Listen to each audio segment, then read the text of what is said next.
Flavor of the week. We know that foodies like yourself always have certain flavor crushes or products or combinations that you're reaching for. Is there a flavor this week or this season that you are reaching for again and again?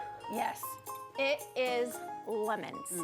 So my go-to right now is lemons. I use it in savory dishes, sweet dishes, all sorts of things from meat, fish even, to cookies and pastas.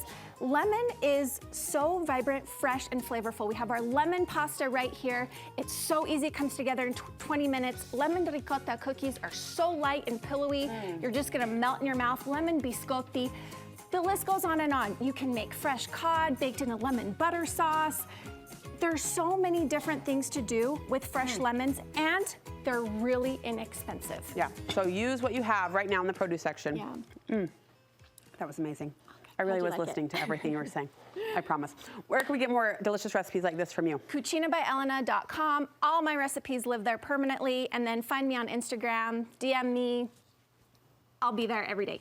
Cucina by Elena. You should be following. If not, we'll link you over so you can be part of this pasta party in true Italian fashion. We love you. Thank you so much. Thanks so much. Good to see you, sister. See ya.